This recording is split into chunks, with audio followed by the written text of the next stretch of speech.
everyone, welcome back. I hope you're all doing really well, and I hope you're in the mood for a nice action-packed thriller, because that's what I've got for you today.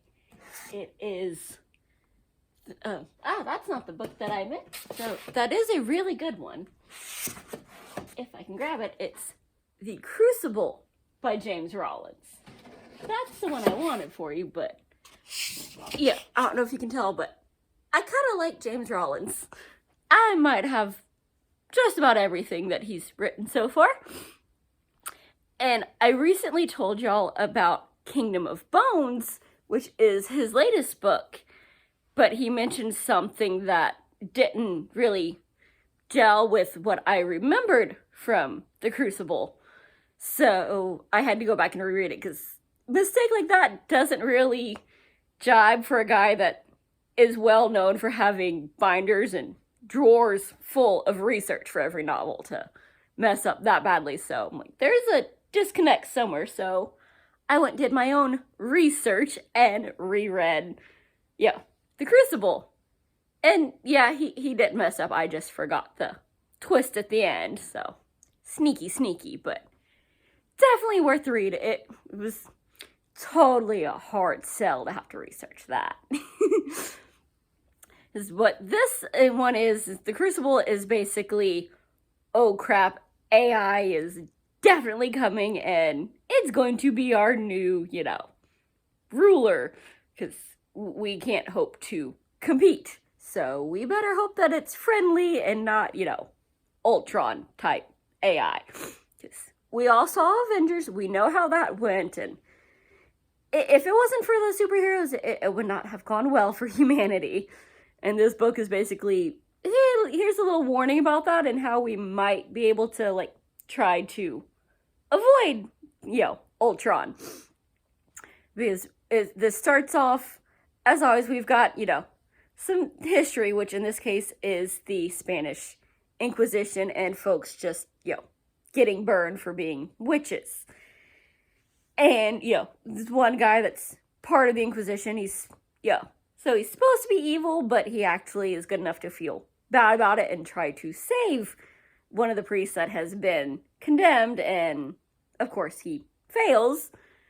But he is set with the mission to protect their, relic of, their witchly saint. And then we flash forward to the future, and a group of women that, they decided kind of tongue-in-cheek from way back in the day to, depending on who you ask even now, women that have half a brain are clearly witches. And there is this group that call themselves the Crucible that have decided it's their life's mission to save the world from the witches by destroying them all and anything else that is past, the 12th century. So we start off with these, Brujahs that are supposed to be, at least I think that's how you're actually supposed to pronounce it. Because it's not the English word for witches, but we all know what they mean. They make a comment about it. That are, having this late night meeting with this young girl that they have sponsored who has created what is hopefully a friendly AI. And the Crucible, busts in and murders them all. Except for the girl who created this all, because she's doing her presentation to this group remotely. So thankfully she is spared and now on the run. And of course, this is part of the Sigma Force series. This is book 14, I believe it is.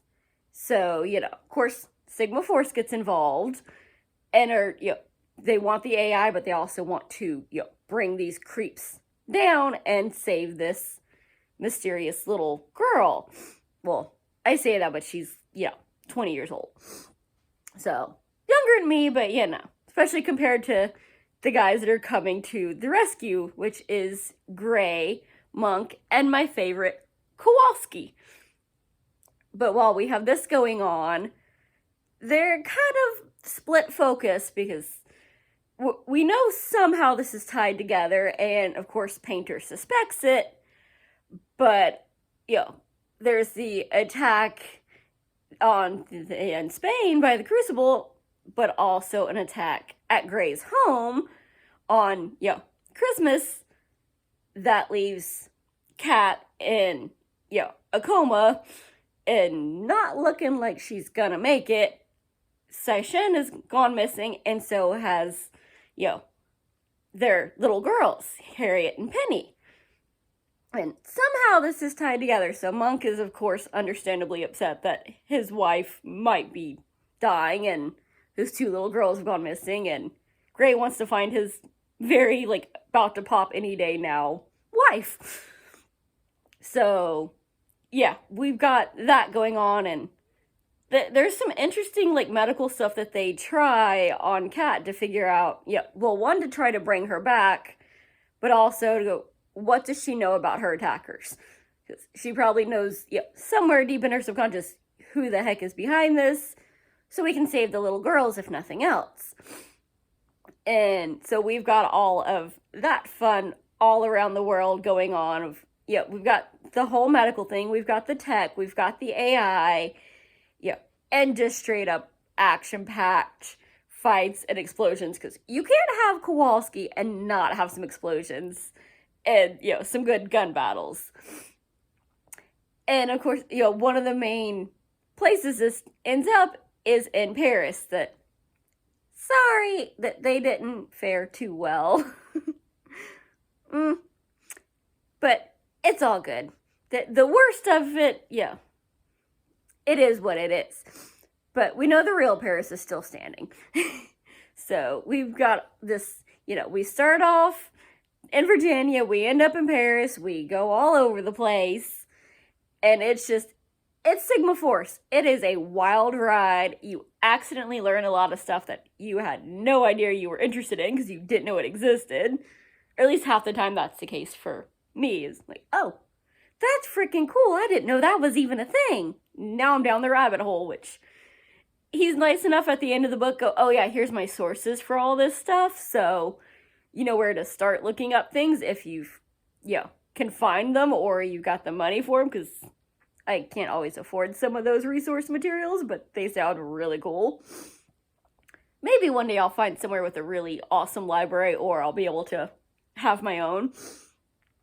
But if you're looking for action-packed and science-based, some kind of just awesome mixture of the two, go check this book out. I hope you enjoyed as much as I did, and I will see you soon. Bye. Happy reading.